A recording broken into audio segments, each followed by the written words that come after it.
네, 맞아요. 전 인구가 육식을 줄이려고 노력만 하면은 기후 변화는 충분히 막을 수 있습니다. 이게 도대체 왜 그런가? 말이 되는 소리를 해야지. 뭐 이렇게 생각하시는 분들이 많을 텐데 일단 과학적으로 설명을 드릴게요. 되게 간단한 과학 원리인데 한 생명체가 다른 생명체를 먹으면은 90%의 에너지는 열로 증발하고요. 그래서 다시 대기나 뭐 이렇게 돌아가고 10%의 에너지만 살로 남아요. 그래서 뭔 말이냐고 하면은 소가 예를 들어 primary consumer로 이렇게 있으면은 소가 1000칼로리의 풀을 먹으면은 그 900칼로리는 뭐 움직이거나 뭐 숨 쉬는 걸로 날아가서 열로 배출이 되고 100칼로리만 이제 소 몸속에 남는 건데요.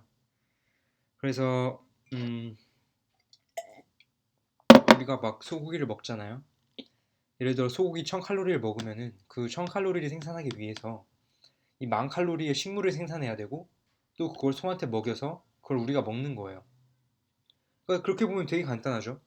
우리가 예를 들어 1000칼로리를 먹어야 살 수 있다. 뭐 아니면 일일 섭취 칼로리 섭취량이 2000칼로리라고 치면은 식물로 따지면은 그냥 식물 2000칼로리를 먹으면 돼요. 그러면은 식물 2000칼로리를 생산하기 위해서 땅과 물이 필요한 건데 그걸 예를 들어 고기로 먹는다고 하면은 소고기 2000칼로리라고 치면은 식물이 2만 칼로리를 생산해야 돼요.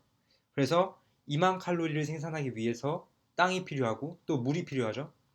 그리고 그걸 소한테 먹이죠. 그리고 또 2000칼로리의 소고기를 생산하기 위해서 또 땅이 필요하고 물이 필요하죠.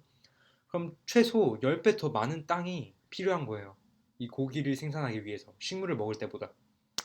물론 이게 뭐 어떤 종에 따라서 뭐 닭인지 돼지인지 아니면 식물이 풀인지 뭐 콩인지 뭐 이렇게 따라서 다르긴 하겠지만 최소 10배 더 많은 땅이 필요한 건 사실입니다.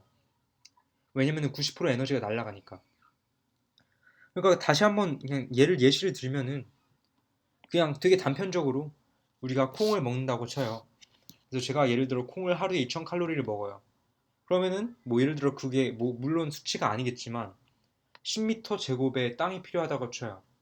근데 제가 만약에 고기로 2000칼로리를 먹고 싶으면 어 적어도 200m 제곱의 땅이 필요한 거고 왜냐면 콩을 2만 칼로리 생산해야 되니까 또 소를 생산하기 위한 땅이 필요한데 동물을 생산하기 위해 땅은 더 필요하죠. 왜냐면 식물은 그냥 이렇게 되게 밀집해서 키울 수 있는데 뭐 동물도 대부분 공장식 축산이긴 하지만 그래도 뭐 물 뿌리는 공간도 필요하고 도축하는 공간도 필요하고 그러니까 이제 동물을 키우는데도 땅이 어마어마하게 많이 들어가죠. 그래서 결론은 물론 유튜브 댓글 보면 식물 생산하는 게 육식보다 더 피해가 많다, 농약도 있다 이렇게 말하시는 분들 많아요. 근데 결국엔 육식을 하면은 더 많은 식물이 인위적으로 생산돼야 되고 그럼 당연히 농약도 더 많이 쓰일 수밖에 없겠죠. 물론 네, 뭐 그렇게 말하면 뭐 이렇게 말씀하시는 분들도 계세요. 그러면 그냥 죽어라. 아니 근데 이거는 제가 뭐 완벽하게 비건이 돼야 된다 뭐 이런 게 아니라 그냥 전 세계 인구가 육식을 줄이기 위해서 노력을 하면은 환경을 살릴 수 있는 건 사실이잖아요. 만약에 어떤 사람이 나와서 자동차 대신 대중교통을 이용하십시다 이러면은 대중교통도 피해가 간다. 넌 그냥 죽어라. 뭐 이런 거랑 똑같은 논리예요. 그냥 우리는 더 나은 방향으로 나아가는 길을 택하는 거지.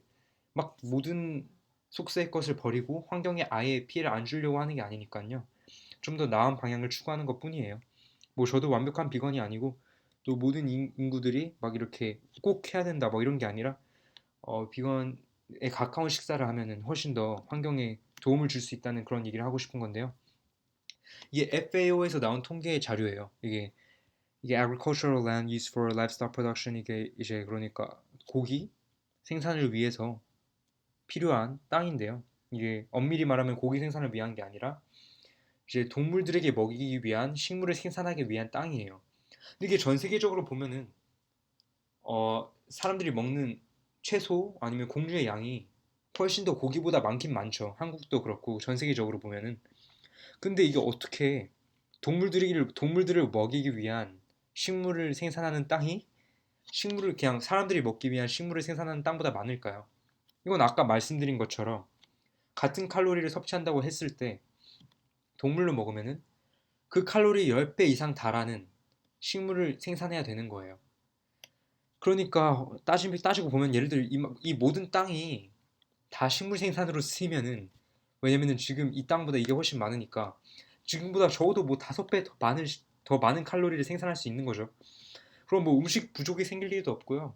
음식 가격도 내려갈 거고 또 이 중에서 대부분은 또 다시 숲으로 돌아가거나 이제 뭐 더 이상 뭐 숲을 깎아 먹어가지고 고기를 생산할 이유가 없겠죠. 왜냐면은 이미 땅이 너무나도 충분하기 때문에 농사를 위한. 그래서 실제로 지금도 보면은 이 아마존 화재도 이 소고기 생산을 위해서 아니 또는 이 소고기를 이제 소들을 먹이기 위한 식물을 생산하기 위해서 이제 브라질 정부에서 이제 땅을 좀 확보하려고 하다가 이렇게 화재로 번진 건데요. 사실 화재가 아니어도 계속 인구가 늘어나는데 모두가 다 육식을 하면은 계속해서 숲이 더 깎일 수밖에 없어요. 이 버거 하나당 숲이 1.5평이 사라지는데 인구가 점점 늘어나는데 육식을 하면 어떻게 지구가 남아나겠어요.